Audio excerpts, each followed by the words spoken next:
point in time, we thought that we had already sold the house. Hey friends, if you haven't heard, my husband's in the Air Force and we are about to be posted from Victoria to Darwin. In this video, I just thought I would quickly update you with where we are at for selling our house. As you can see, we've got this beautiful house.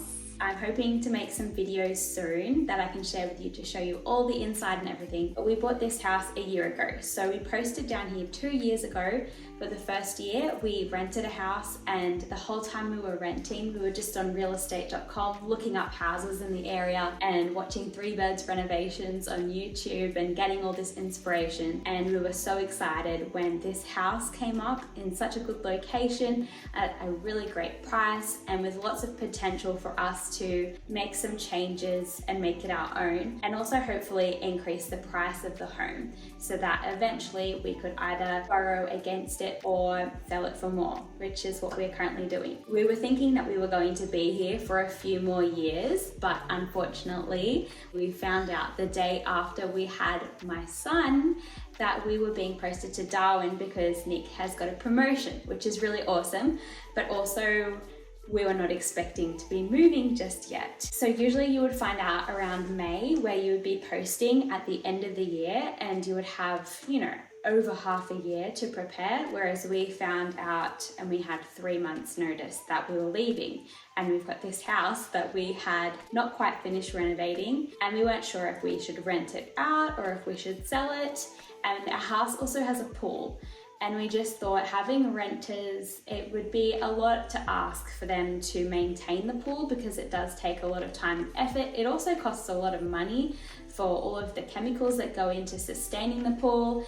And we just thought, look, it's such a beautiful home. We got a valuer come in and it was at a good price where we'll make a profit for flipping it. It's gone up by a lot in the 1 year that we've owned it because of all the hard work that Nick has gone to make this place just so beautiful and something that people want to buy. So that basically meant that having a baby and that real newborn phase was not what I was expecting by any means.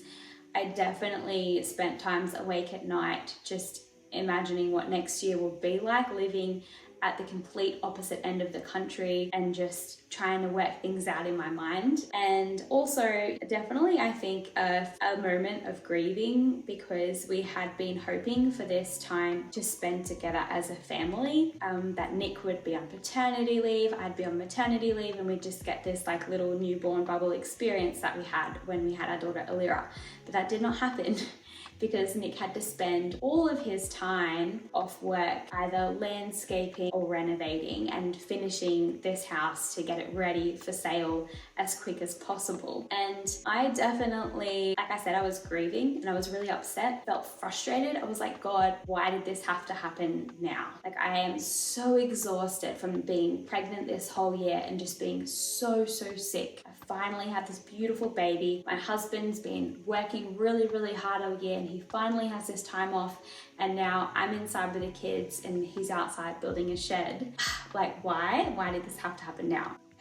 And I don't know if you saw my last kitchen decluttering video where I talked about being grateful and saying, I don't have to do this, I get to do this. I, through my praying, transformed the way I was thinking, and I realized if Nick didn't have that paternity leave because we'd had Jasper, he wouldn't have had the time to do what he needed to do to get this house ready for us to move. So what seemed like an absolute terrible timing, just everything all at once, was actually a blessing because he had those weeks off work because we had Jasper to just make this house beautiful and get it ready so that we can make this sale. Now, when I made my first YouTube video where I told you guys that we are moving to Darwin, we just had Jasper and everything, I didn't really talk that much about the house sale because at that point in time, we thought that we had already sold the house. So Jasper was 3 weeks old at that point in time. We already had an offer on the house. The real estate agent rang Nick up about 3 o'clock in the afternoon and said, hey, I've got some people in my office. They have been looking for a long time. They are going back to see this house for the third time tomorrow, but I've just told them about your house and they're really interested. Is there any chance I can get them to come see your house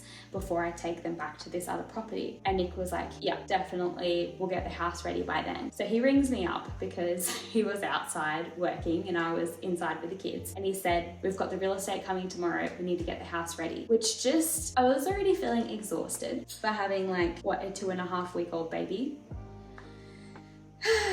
And I was like, look, that's not gonna work. Can they come back another time? And he was like, no, Nicola, this is an answer to our prayers. Like, we could sell this house. You know, we do not have much time to sell it. And so what I did was I rang up some people from church, had an older like parental couple, and the husband just like helped Nick in the yard, helped add the shed in pieces in our front yard at this point in time.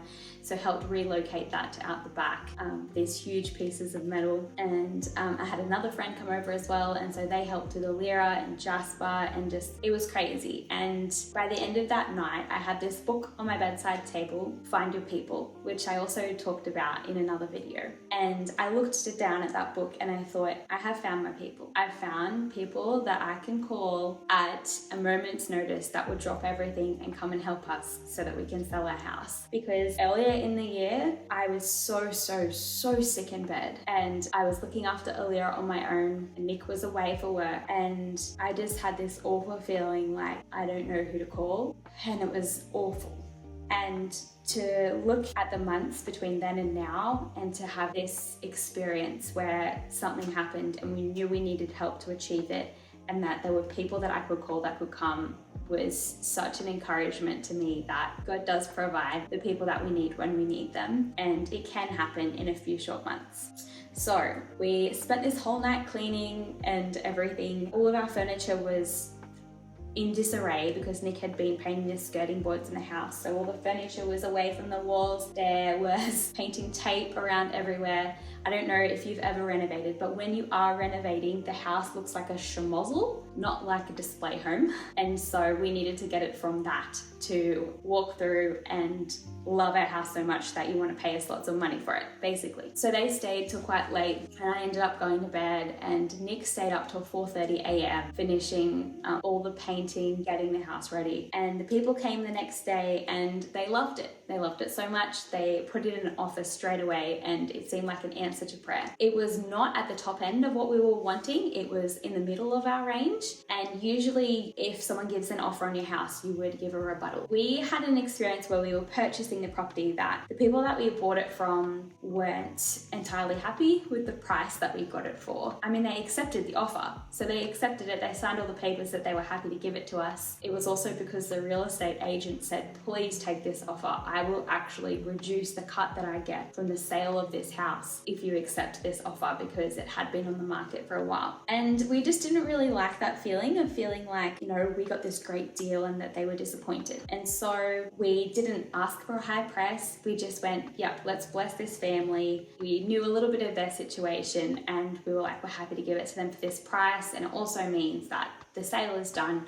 We don't have to worry about it, and then we can focus on moving. And then it was 3 weeks later, they were coming over because their daughter was moving in with them and she wanted to see the house. And so we cleaned up everything again, and my sister and her friend were staying with us at this time. And then they were coming over at dinner time, which, if anyone has kids, you know how awful it is to have to go out at night time. And we went to this pub and Jasper screamed the whole time. Alira was exhausted, like, oh my gosh, it was just, I was actually crying when we were there. And I don't cry very much, but I was just exhausted, and I felt bad because my sister and her friend had traveled all this way to spend time with us, and then we had to leave the house again. And of course, the next day we found out that they didn't want to purchase anymore. So that was really disappointing. So we tried to do them a favor. We cleaned up again so that they could come over, and it turned out that they hadn't actually signed the contract. Jasper's awake, so let's pause this very intense story. I'm back. Anyway, it sounded like these particular buyers were quite fussy, that they were going back to properties multiple times, had been looking for a long time for what they wanted, and were just looking for a reason not to buy the house, which, you know, is fair enough because it's a big purchase and you want it to be right for you. So, you know, we don't want people living here that don't want to live here. We want people here who are going to love it and enjoy this home. But you're meant to sign the contract within 3 days, and it had been 3 weeks, and our solicitors still hadn't got their contracts. So that was very unfortunate, because it also meant that it was 3 weeks that our house wasn't on the market for other people to come and have a look at it. So at this point in time, we've now got 2 months until we're leaving, and we then ended up, the real estate photographers came over and took photos of the house, and then we needed to list it. And they don't do like Saturday morning open homes where every interested buyer comes and has a look all at once anymore. They talk to people, and then people who would like to come have a look make an appointment, and then they come at some time during the week, preferably not at dinner time. Basically, it's been at like all different times of the week, different times of day. We've had a number of people come through, which the agent said is a good thing because it means that there's a lot of interest in our house, and it also means that we have put it at a good price. He said if the price was too high, it would just be crickets and we wouldn't have any interest at all, and that does happen to some properties. So we've had people coming through and time is ticking. We're actually getting our things, the removalists are coming in 1.5 weeks. So we've got 1.5 weeks left for people to come look at the property and hopefully want it so much that they put in an offer and buy it. Sure, people can come afterwards, but we just feel like it's lovely when you walk into a house and you can see the vision, it's styled, it looks homey, as opposed to walking into an empty house. We just really want to sell that vision to people of like, this can be your reality, this can be your home where you live. And so, yeah, that's where we're up to. We currently have one person who's been back twice and has put in an offer, but the offer was quite significantly lower than our asking price and our range. And so we're currently negotiating with that person. So I don't know what will happen. I'm like feeling hopeful that I won't have to clean the house again, but I'm also like, I don't want to keep my hopes up that much. I think whilst it has been pretty hectic in terms of physically having to continue to clean the house over and over, like if you have a toddler, you know how much mess a toddler can make just getting food everywhere, toys everywhere that need to be put away, trying to create activities or just take her out all the time. And then interesting season that I've been in, we do have a 1.5 weeks until the removalists come, we pack up and then we fly to Darwin. And I really need to start thinking about what I'm going to need to pack for my kids and what we're going to take with us. And I'd love to have a room where I can just start piling things in there and putting things in suitcases. But because we might still have people coming over to look at the house, we haven't really got to that yet. And there's been so much focus on selling. So I definitely would like to make a video at some point, things that no one tells you about selling a house and what it's really like. Because Nick said to me, I don't know if you just watched a whole bunch of YouTube videos and you thought that selling a house was going to be this beautiful, glorious Instagram worthy thing. It's not, and I agree. It has been a lot of work, and there have been days where I've got him in the carrier and I'm just like running around the house, quickly dashing before people arrive and thinking I am totally earning my money's worth right now for the sale of this house. So that's where we are up to, and I'll keep you updated. I think the big thing that I would like to share is that we do have faith, and we're Christians and we believe in God, and we believe that He has a hope and a future for us. Oh yeah.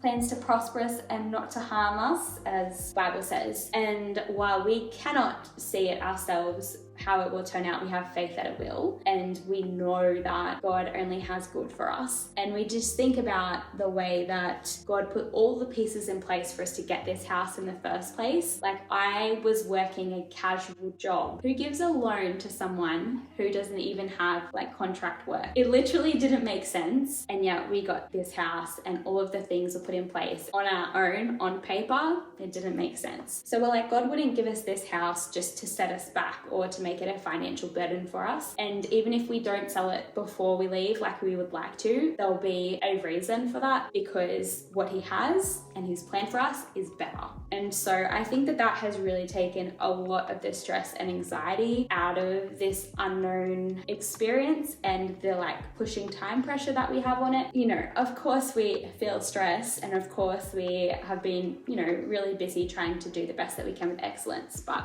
I think when you believe in God and you trust that he has a future for you, it makes it a lot easier to let go of those uncertainties and the unknowns and to just do the best that you can and trust him with the rest. And so yeah, I'm really thankful for that. Anyway, that's what we're up to. I am making this video today and publishing it today. So this is like full real time. If you haven't seen much more from my channel, you can check out this video next. I'd love to get to know you more.